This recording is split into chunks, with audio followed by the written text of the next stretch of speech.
The tightly controlled regime of North Korea found itself at a precarious juncture as whispers of dissent began to circulate among its citizens. Fueled by a clandestine group led by a charismatic figure within the regime, this undercurrent of discontent manifested in a carefully organized peaceful protest. The dissidents, however, were well aware of the immense risks they faced. The regime, known for its ruthless suppression of dissent, had a history of quashing any form of opposition.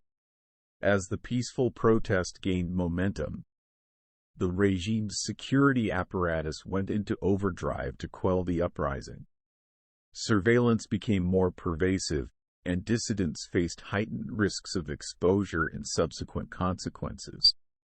The atmosphere within the secretive nation became charged with tension, as citizens grappled with the choice of expressing their grievances against the oppressive regime or adhering to the status quo. Amidst the unrest, a high-ranking security official found themselves caught in a moral quandary, torn between loyalty to the regime and an increasing sense of moral obligation.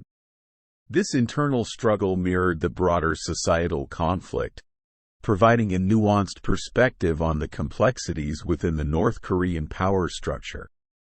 In an unexpected turn of events, Supreme Leader Kim Jong-un addressed the dissent in a rare public statement, acknowledging grievances and promising reforms. However, skeptics within the population remained wary, aware of the regime's history of making promises without substantive change. The dissidents, though temporarily subdued, continued to cautiously navigate the delicate balance between expressing their discontent and avoiding the severe consequences that dissent entailed. As the internal strife persisted, the dissident movement began exploring alternative avenues to effect change. Subversive communication networks expanded, connecting like-minded individuals within the secretive society. These networks became conduits for sharing information, organizing resistance, and fostering a sense of solidarity among those disillusioned with the regime. The dissidents understood that to challenge the supreme leader's authority, they needed to expose the regime's vulnerabilities strategically. This involved disseminating information about the outside world, challenging the propaganda that had kept citizens isolated, and fostering a collective consciousness among the people. While a direct overthrow of the supreme leader seemed almost insurmountable given the regime's iron grip on power, the dissidents recognized that the power of information and unity could erode the foundations of authoritarian control.